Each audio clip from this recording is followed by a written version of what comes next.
babae.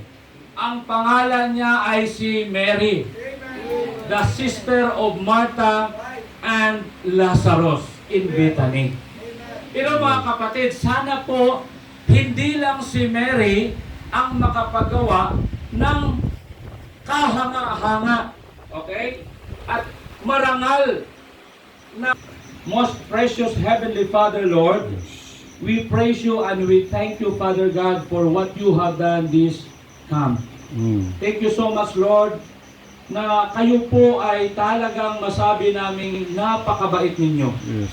Ang inyo pong biyaya ay sapat po, Panginoon. Yes, umulan kanina. Pero Lord, alam po namin na yun po ay may mga purpose. Yun po ay malaking blessing po, Panginoon. Panginoon, sa oras din na ito, muli, ay bigyan niyo po kami ng pagpapala. Gamitin niyo po ang inyong walang kwentang mensahero. Ang inyo pong pangalan ang mataas. Yes. At ikaw po dapat ay karapat-dapat na amin pong sambahin.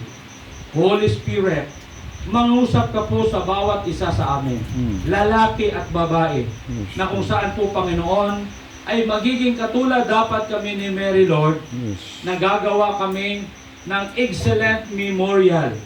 Dahil lahat po kami sa mundong ito ay lilipas din.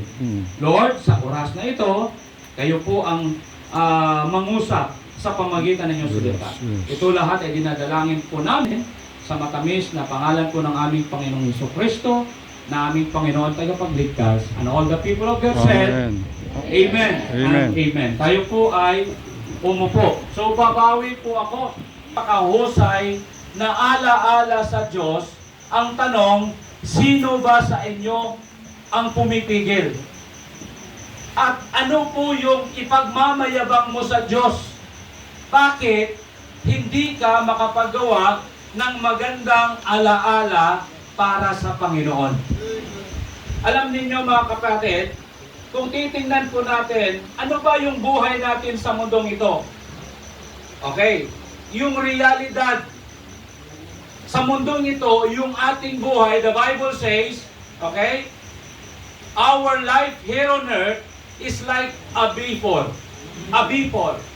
that appeared for a little time and then vanished away. Yun po ang ating buhay sa mundong ito. Katulad po tayo ng isang singaw na sa maliit lang na minuto ay pwede pong mawawala tayo dito ngayon. At sa kasabi po ng Bible na ang buhay po natin sa mundong ito is like a fairy tale. Para bang masabi po nating fairy tale. Ano nga yun sa Tagalog? Kwento. Yes. May mga kwentong hindi po maganda. May mga kwento din na maganda. Pero anumang kwento, mayroon tayo, yan lahat ay may katapusan. Ganun po yung buhay natin dito po sa mundong ito. Not only that, at talagang maganda kayo titingnan, guwapo. Bakit? Parang ito po yung panahon na kayo po ay namumukadkad. Pero mga kapatid, darating din ang araw na ikaw ay lalanta, tatanda ka rin, at pwedeng mawawala ka sa mundong ito. Ito, it's like water that's split in the ground. Katulad po tayo ng isang tubig na nahulog sa lupa at kailanman yan ay hindi na babalik. Ganon po yung ating buhay. We are like strangers in this world. This world is not our home. We are just a passing through. Di ba? Mga kapatid, ganon po yung buhay natin. Galing po kami sa Aklan. Pero darating din ang bukas, uuwi po kami kasi yun po yung aming tirahan. Yung iba dito galing sa Capiz, galing po sa Iloilo. Pero kami po ay estranghero lang dito. Uuwi po. Ba? Amen? Oh, hindi pa. Oh, ayos. Okay, hindi pa. Pero bukas uuwi. Mga kapatid, ganun ang isang pinakamatalinong tao at mayaman, King Solomon, sabi niya, okay, in the days of the youth, while the evil day come not. Boast not thyself of tomorrow, for thou knowest not what a day may bring forth. Yun yung buhay.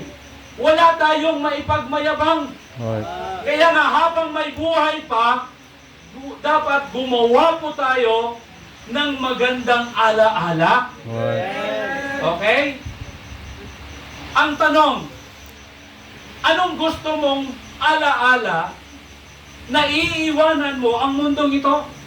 Anong gustong alaala na pwedeng iiwan mo sa simbahan? Mga kapatid, alaala yung iiwan mo sa mundong ito. Right. Yun bang brother at saka si sister na ito? Dahil siya ay matapat na soul winner. Siya po ay cheerful giver. Yeah. Sabi ng pastor, tandaan nyo at sundin nyo yung babae ito o sister or brother na ito. Kasi ito po yung tumutulong sa akin. Sana ganun po yung ating gawing alaala bago po Amen. tayo uuwi sa ating pong totoong tirahan. Right. Hindi po maganda, Kristiyano ka at sasabihin ng iba, huwag mong tularan yan. Yung young people na yan. Kasi yung buhay niya ay hindi po dapat sundin.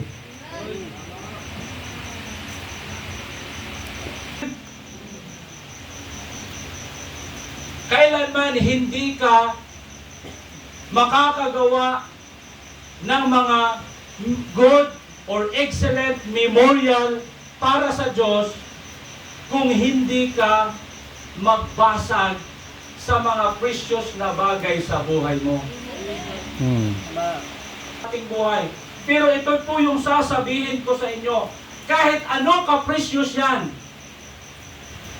kung yun ay sagabal sa ating pong pagsunod sa Diyos, sa ating pong paglilingkod, mga kapatid, dapat basagin natin yan. Right. Amen. Upang tayo po ay makapagawa ng mabuti memorial para po sa Panginoon. Mabuting alaala para sa Diyos. Baka sa gabing ito, isa sa sinasabi mong precious thing sa buhay ko ay yung unsaved boyfriend ko. Yeah. Be honest, sino dito yung may unsaved na boyfriend or girlfriend? Taas ang kamay. Unsaved. Bibigyan ng 5 natin. Minsan nga sinasabi natin, hindi ko kaya mabuhay sa mundong ito kung mawawala siya sa akin. Bakit? Precious siya sa'yo. Pero mga kapatid, anak ka na ng Diyos. Amen. At kung nais mong ikaw ay makakapagawa ng mabuting alaala sa Diyos, Yes. i-break mo na yan. Yeah. That's right. Anak ng Yawa yan. Right. Anak ka ng Diyos. Right. Hindi Amen. kalooban ng Diyos na yan yung magiging katuluyan mo. Yeah. Buhay mo Right. hanggang ikaw ay mamamatay sa mundong ito. That's right. Huwag natin tularan yung ibang mga young people. Okay? Sinunod na. That's right. Tama yan. Bakit? Kasi hindi po nila na-break yung boyfriend na unsaved sa gabal sa paglilingkod sa Diyos. Tama. Gusto ng Diyos para sa'yo. Amen. Pa. Mm. Talagang doktor na yan. Yeah. Oh, yun ay precious sa kanya. 10 years na siya po ay nag-aral ng pagkadoktor.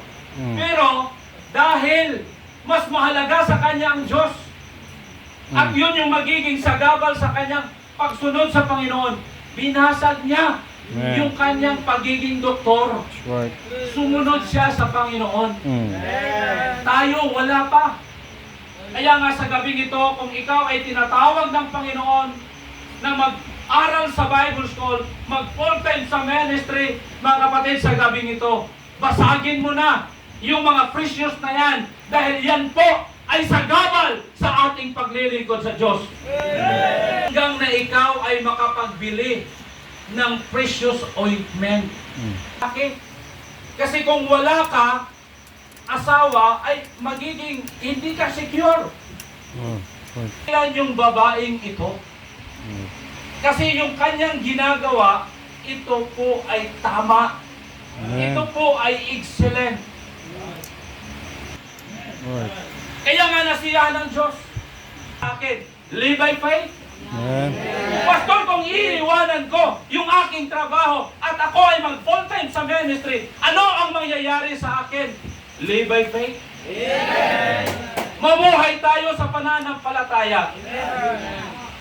Kanyang future sa buhay ni Mary, Jesus Christ is the most important person in Amen. her life.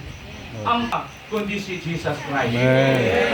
He is the only way, the truth and the light. No man cometh unto the Father except by Him. Indignation. Tularan po natin si Mary, mga kapatid, or nagagalit, or ala-ala para sa Diyos. Nagsasakripisyo ka para sa kapurihan ng ating Panginoon. Pinapasaya mo siya dahil ikaw ay naglilingkod sa Kanya na mayroong katapatan. Nasyo ka para sa Panginoon. Tatandaan mo, hindi ka dapat masurpresa na mayroon pong magagalit kahit yan yung ginagawa natin. Lord. Pigilan ka niya sa pagpunta mo sa simbahan. Kung mayroon ka mang asawa o kung kaibigan na nagbibigay ka ng giving, magagalit yan sila. Dahil ito yung kagustuhan ng aking Diyos. Amen. Yung ating pong mga classmates, hindi natin dapat sila susundin kung dadalhin tayo sa kasamaan. Okay? Talagang makita natin yan sa John chapter 12, verse number 4 and 6. Sino si Judas? Traidor na. Your brethren in the Lord. Nung nakita ng mga disciples, yung ginagawa ni Mary, nagalit sila. Dapat sana sasabihin, Amen, Mary. Ginawa mo yan para kay Jesus. Right. Pero hindi ganon. Sabi nila, anong kabubuhan yung ginagawang ito ng babaeng ito? Dapat sana ibininta ito. Very precious ointment pa naman yan. At ibigay sa pobre. Yes. Mga kapatid, pambihira, talagang napakinggan ko yung indignation galing sa aking tatay at galing sa aking mga auntie. Sabi nung sinabi ko, Tay, ako po ay mag-aral sa Bible School. Pambihira, pagka alam ni tatay, galit siya sa akin. Sabi niya, anong klase kang anak? Yan ba yung tinuturo ng simbahan ninyo? Na i-disobey mo yung parents mo? Memorize pa niya.